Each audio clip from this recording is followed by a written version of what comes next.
Hi, this is Revathi. Welcome back to our channel.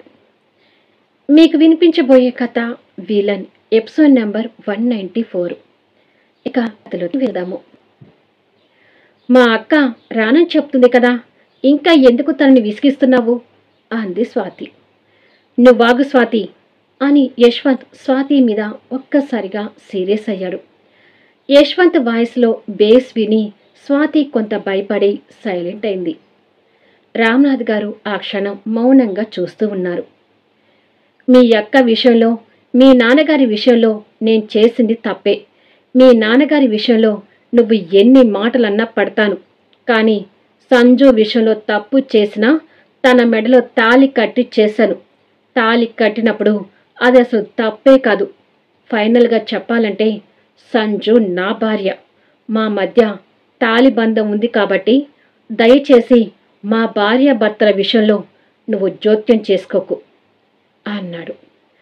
అలా అనేసరికి Swathi ego feel అవుతూ, ఎందుకు చేసుకోకూడదు? తను మా అక్క. 3 మురల తాళిని మా అక్క మెడలో కట్టి తను నా భార్య అంటే సరిపోయిందా? మా అక్క మనసేంటో తెలుసుకోవా అని స్వాతి కూడా తగ్గకుండా ధైర్యం చేసి అడిగింది. స్వాతి మాటలకు యశ్వంత్ కోపాన్ని కంట్రోల్ చేసుకుంటూ, పవన్ని హాస్టల్ నుంచి తీసుకొస్తానన్నావు కదా, అది ఏమైంది స్వాతి అని సూటిగా చూస్తూ అడిగాడు. అది విని స్వాతి తడబడుతూ, ఉదయం అక్క వద్దని చెప్తే ఆగాను అని అంది. ఎందుకు వద్దని చెప్పిందో తెలుసా అని అడిగాడు. అది విని సంజు కంగారు పడుతూ చూస్తుంటే, పవన్ చదువు డిస్టర్బ్ అవుతుందనే ఉద్దేశంతో వద్దు అని చెప్పింది అని అంది స్వాతి. పవన్ని హాస్టల్ నుంచి తీసుకురావడానికి నిన్న ఒప్పుకున్న సంజు ఇవాళెందుకు డిస్టర్బ్ అని వగ చెప్పింది అని అడిగాడు. ఆ ప్రశ్నకు సమాధానం స్వాతి కూడా తెలియక మౌనంగా ఉండిపోయింది. ఒకవేళ తమ్ముడు చదువు డిస్టర్బ్ అవుతుంది అని సంజన ఈరోజు ఆలోచించిందేమో అన్నాడు రామ్నాథ్ గారు. అబద్ధమండి. పవన్ని హాస్టల్ నుంచి తీసుకురావద్దని నా మీద ప్రమాణం చేసుకున్నాను. నా ప్రమాణాన్ని కాదనలేక పవన్ని తీసుకురానివ్వకుండా నిన్ను ఆపింది స్వాతి అన్నాడు యశ్వంత్. అది విని ఆ తండ్రి కూతురు ఆశ్చర్యంగా సంజు వైపు చూస్తుంటే, సంజు ఆ విషయం బయట పెట్టినందుకు గట్టిగా కళ్ళు మూసుకుంది. ఇప్పుడు చెప్పు స్వాతి, సంజు మనసులో నేను లేను అంటే నమ్ముతావా అని యశ్వంత్ స్వాతిని ప్రశ్నించాడు. ఇద్దరూ ప్రశ్నార్థకంగా సంజు వైపు చూస్తుంటే, సంజు యశ్వంత్ మీద కోపం తెచ్చుకుంటూ, ప్లీజ్ యశ్వంత్, నువ్వు ఇక్కడి నుంచి వెళ్ళిపో అని అంది సంజు. యశ్వంత్ కొన్ని క్షణాలు సైలెంట్ అయిపోయి తిరిగి మాట్లాడుతూ, నువ్వు ఇంకా ఆవేశంలో ఉన్నావు సంజు. నేను ఏం చెప్పినా వినే పరిస్థితిలో నువ్వు లేవని అర్థమైంది. కానీ ఇప్పటికీ నీ మనసులో నేను ఉన్నాను అనేది నిజం. ఇప్పుడు నిన్ను తీసుకువెళ్ళకపోయినా ఏదో ఒకరోజు నిన్ను తీసుకువెళ్ళే అవకాశం వస్తుంది. ఆ రోజు మాత్రం మీ నాన్న, మీ చెల్లెలు, చివరికి నువ్వైనా సరే ఎవరు చెప్పినా ఆగను అని అన్నాడు. ఎట్టి పరిస్థితుల్లో కూడా నేను నీతోటి రాను అంది సంజు. చెప్పాను కదా, ఇప్పుడు నువ్వు ఆవేశంలో ఉన్నావని. ఈ క్షణం మాత్రం నేను సైలెంట్గా వెళ్ళిపోతాను, కానీ నువ్వు ఎప్పుడు నా దగ్గరికి వస్తావని వెయిట్ చేస్తూనే ఉంటాను అని బాధగా చెప్పి స్వాతిని, రామ్నాథ్ గారిని అపరాధ భావంతో చూస్తూనే బయటకొచ్చాడు. సంజు కన్నీళ్లు పెట్టుకుంటూ రూమ్లోకి వెళ్ళి డోర్ పెట్టుకుంది. సంజు మనసులో యశ్వంత్ ఉన్నాడనే విషయం అప్పటి వరకు స్వాతికి, రామ్నాథ్ గారికి తెలియదు కాబట్టి ఆ క్షణం వాళ్ళు కూడా స్తంభించిపోయారు. యశ్వంత్ ఆ బాధతోనే ఇంటికి చేరేసరికి ఆదిత్య గార్డెన్లో చైర్లో కూర్చొని వెనుకగా కనిపిస్తున్నాడు. సంజు మీద బాధతో చెమ్మగిలుతున్న కన్నీళ్లు తుడుచుకొని ఆదిత్యకి దగ్గరగా వెళ్తున్నాడు. అలా దగ్గరగా వెళ్ళేసరికి ఆదిత్య ఫోన్లో స్వాతి ఫోటో చూడటం యశ్వంత్ కంట పడింది. స్వాతి గురించి తమ్ముడు ఎంత బాధపడుతున్నాడు అనేది యశ్వంత్ మనసుకు అర్థమయ్యేసరికి ఆ మనసులో బాధ ఇంకా ఎక్కువైంది. ఆదిత్య అని యశ్వంత్ బాధగా పిలిచాడు. అన్న పిలుపుతో ఆదిత్య చిన్నపాటి ఉలిక్కిపాటికి గురై వెంటనే ఫోన్ పాకెట్లో పెట్టుకుని చైర్లో నుంచి లేచి వెనక్కి తిరిగి, ఎప్పుడొచ్చావన్నయ్య అని అడిగాడు. స్వాతి ఫోటో చూస్తున్నావు కదా, అది గమనిస్తూనే ఇక్కడికి వచ్చాను అన్నాడు యశ్వంత్. అది అన్నయ్య, అంటే ఫ్రీగా ఉన్నాను కదా అని ఫోన్ తీశాను అన్నాడు బాధపడుతూ. ఎందుకురా నా ముందు స్వాతి మీద ఉన్న ప్రేమని దాచిపెట్టుకుంటున్నావు అని అడిగాడు యశ్వంత్ బాధపడుతూనే. వాళ్ళ అన్నయ్య అలా అడగగానే ఆదిత్య కళ్ళలో కూడా కన్నీళ్ళు తిరుగుతున్నాయి. సంజు కోసం ఇప్పుడు నేను ఎంత బాధపడుతున్నానో స్వాతి గురించి నువ్వు అంతే బాధపడుతున్నావని నాకు తెలుసు ఆదిత్య. ఇప్పుడు నేను వాళ్ళ దగ్గర నుంచి వస్తున్నాను అన్నాడు యశ్వంత్. వదిన స్వాతి ఎంత ఆవేశంగా ఉన్నారో చూసావు కదా అన్నయ్య అన్నాడు బాధపడుతూ. చూశాను. వాళ్ళ కోపాలు ఆవేశాలు తట్టుకోలేకపోతున్నాను. నిజానికి ఇప్పుడు నువ్వు స్వాతి గురించి బాధపడటానికి కారణం కూడా నేనే ఆదిత్య అన్నాడు బాధపడుతూ. అలా అనుకో అన్నయ్య, మా ఇద్దరిని ఒక్కటి చేయాలని మంచి మనసుతోనే ఆలోచించావు. కానీ ముందు ముందు ఏం జరుగుతుంది అనేది అర్థం కావడం లేదు అన్నాడు ఆదిత్య. ముందు స్వాతికి నీ పెళ్ళి కావాలి ఆదిత్య, అప్పుడే ఈ సమస్యలు కాస్తైనా తీరుతాయి అన్నాడు యశ్వంత్. పెళ్ళా? అసలు స్వాతితో నా పెళ్ళి జరుగుతుందంటావా అన్నయ్య అని అడిగాడు ఆదిత్య అపనమ్మకంతో. ఖచ్చితంగా జరుగుతుంది, జరిగేలా చూస్తాను అన్నాడు యశ్వంత్. అదే సమయంలో చెన్నైలో ఏం జరుగుతుందో చూద్దాం.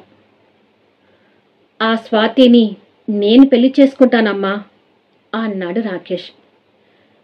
ఇంకా రామ్నాథ్ గారు ఇంటికి వచ్చిన విషయం, అక్కడ జరిగిన విషయాలు ఏవీ తెలియని జగదాంబ ఆ రోజు యశ్వంత్కి ఇచ్చిన కోటింగ్కి కంగారు పడుతూ, ఏమోరా వాళ్ళ గురించి మాట్లాడాలి అంటేనే భయంగా ఉంది అని అంది.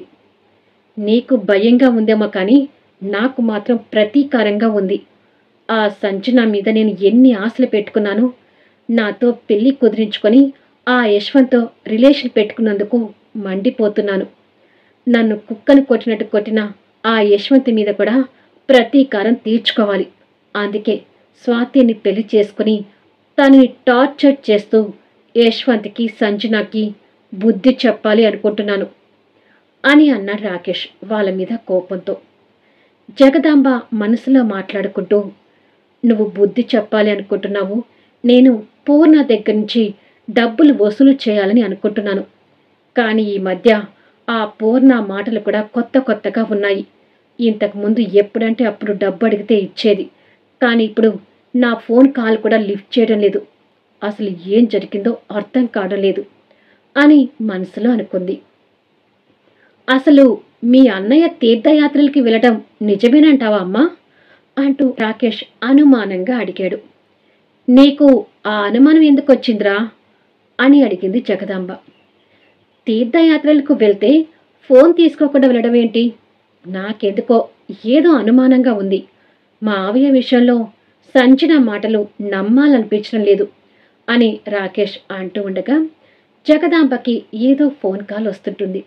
లిఫ్ట్ చేసి హలో అని అంది. నేనమ్మా మీ అన్నయ్యని అని రామ్నాథ్ గారి గొంతు వినిపించింది. వాళ్ళ అన్నయ్య గొంతు వినగానే ఆశ్చర్యపోతూ, అన్నయ్య నువ్వా? ఎన్నాళ్ళైందన్నయ్య నీ గొంతు విని అంది ఆతృతగా. వాళ్ళ మావయ్య ఫోన్ చేయటం రాకేష్ కూడా ఆశ్చర్యంగా చూస్తున్నాడు. రామ్నాథ్ గారు బాధని కప్పిపుచ్చుకుంటూ, బాగున్నావా అమ్మా? రాకేష్ బాగున్నాడా అని మంచితనంగా అడిగాడు. నేను బాగున్నాను అన్నయ్య, కానీ నీ సంగతి చెప్పు. ఇన్ని రోజులు నీకు ఈ చెల్లెలు గుర్తుకు రాలేదా? ఈ చెల్లెలు నీకు అంత కానిదైపోయిందా అని మంచితనం నటించి అనుమానంగా అడిగింది జగదాంబ. అవే మాటలమ్మా, నేను నీతో మాట్లాడడానికి కుదరకనే మాట్లాడలేదు అని అన్నాడు. ఫోన్ స్పీకర్ ఆన్ చేసి, అసలు ఇన్ని రోజులు ఏమైపోయావన్నయ్యా అని అడిగింది జగదాంబ. జరిగిన విషయాలు చెప్పడానికి రామ్నాథ్ గారు వెనకాడుతున్నాడు. తీర్థయాత్రలకు వెళ్ళానని సంజన చెప్పింది. కానీ నువ్వు తీర్థయాత్రలకు వెళ్ళినా నాతో మాట్లాడకుండా ఉండటం చూసి నేను ఎంత బాధపడుతున్నానో తెలుసా అన్నయ్య అని అంది అనుమానంగా ఆరా తీస్తున్నట్టుగా. అన్ని విషయాలు ఇక్కడికి వచ్చాక మాట్లాడతాను. వీలు చూసుకొని నువ్వు రాకేష్ ఇక్కడికి రండమ్మా అన్నాడు రామ్నాథ్ గారు. నేను చూడకుండా ఉండలేకపోతున్నాను అన్నయ్య. నిన్ను చూడటం కోసమైనా వెంటనే వస్తాను అంది జగదాంబ. సరేనమ్మా, మీ ఇద్దరి కోసం వెయిట్ చేస్తూ ఉంటాను అని చెప్పి రామ్నాథ్ గారు ఫోన్ పెట్టేశారు. ఏమంటున్నాడు ఆయన అని అడిగాడు రాకేష్. మనల్ని రమ్మంటున్నాడు. అసలు ఆయన ఇన్నాళ్ళు ఎక్కడ ఉన్నాడో ఫోన్లో చెప్పలేకపోతున్నట్టుగా ఉంది. అక్కడికి వెళ్తే మనకి అన్ని విషయాలు తెలియవచ్చు. వెంటనే బయలుదేరదాము అంది జగదాంబ. సరే, అక్కడికి వెళ్ళి వీలైతే వెంటనే స్వాతితో నా సంబంధం కుదిరించుకోవాలి అన్నాడు రాకేష్. అలాగే చేద్దాం అని జగదాంబ మనసులో ఆలోచించుకుంటూ, ముందు అసలు అక్కడికి వెళ్ళి ఆ పూర్ణ నాకు ఎందుకు డబ్బులు ఇవ్వడం లేదో తెలుసుకోవాలి. అక్కడ ఆ విషయం క్లియర్ చేసుకుని సంజన చెడిపోయింది అని మా అన్నయ్యకి చెప్పి స్వాతిని నా ఇంటికి కోడలుగా చేసుకుంటానని అన్నయ్యని ఒప్పించి ఆ పెళ్లి కుదిరించుకొని ఆ పూర్ణ దగ్గర నుంచి ఇంకాస్త డబ్బు రాబట్టుకోవాలి అని అనుకొని తన ఆలోచనలో తను ఉంది. ఇక్కడ యశ్వంత్ పెళ్లి విషయం గురించి ఆదిత్యతో మాట్లాడుతూ, స్వాతి ఆవేశంలో అలా మాట్లాడుతుంది ఆదిత్య. నీ ప్రేమని ఏమీ కాదనుకోదు. మీ ఇద్దరికి ఖచ్చితంగా పెళ్ళవుతుంది అన్నాడు. స్వాతి ఈ ఒక్క విషయంలోనే కాదన్నయ్యా. సంజు వదిన తన అక్కని తెలిసినప్పుడు నేను స్వాతిని దూరం పెట్టాలని చూశాను. ఆ విషయంలో కూడా తను నా మీద చాలా కోపంగా ఉంది. అలాంటి స్వాతి నాతో పెళ్ళికి అంటే అని బాధతో అనుమానపడుతున్నాడు. ఆవేశాలు, కోపాలు ప్రేమికుల్ని దూరం చేస్తే ఇక ప్రేమ అనే పదానికి వాల్యూ ఏముంటుంది ఆదిత్య? స్వాతి ఎంత ఆవేశంలో ఉన్నా తన మనసులో నువ్వున్నావు. మీ ఇద్దరి మధ్య ఉన్న ప్రేమే స్వాతి నీకు దగ్గర అయ్యేలా చేస్తుంది. స్వాతి గురించి వర్రీ అవ్వకు. నువ్వు ఇక్కడ ఉంటే ఇలాగే బాధపడతావు. లోపలికి పదా అని తమ్ముడు భుజం చుట్టూ చేయి వేసి లోపలికి తీసుకువచ్చాడు. ఇద్దరు లోపలికి వచ్చేసరికి పూర్ణ సోఫాలో ఒంటరిగా కూర్చొని పాత జ్ఞాపకాలు తలుచుకుంటూ బాధపడుతుంటుంది. అమ్మ నిన్నటి నుండి ఇలాగే బాధపడుతూ ఉంది అన్నయ్య. అసలు స్వాతి వాళ్ళ నాన్నగారు అమ్మతో ఎందుకు అంత ఆవేశంగా మాట్లాడారు అని అడిగాడు ఆదిత్య. తమ్ముడు ప్రశ్నకు యశ్వంత్ ఏమీ మాట్లాడలేక, ఇప్పుడు ఆ విషయాల గురించి వదిలే, సమయం వచ్చినప్పుడు అన్నీ తెలుస్తాయి, నువ్వు నీ రూంలోకి వెళ్ళు అని అనడంతో సరే అన్నయ్య అని చెప్పి పూర్ణ ముందు నుంచే ఆదిత్య వెళుతుంటే పూర్ణ వాళ్ళిద్దరూ రావడం చూసి సోఫాలో నుంచి లేచి నిలబడింది. అమ్మయ్య, లాకప్పులో నుంచి నా కొడుకొచ్చాడు అని అనుకొని ఆదిత్య పైకి వెళ్ళడం చూసి యశ్వంత్ దగ్గరకు వచ్చి, సంజు వారి కూతురు అని నువ్వైనా నాకు చెప్పొచ్చు కదా యశ్వంత్ అని అంది.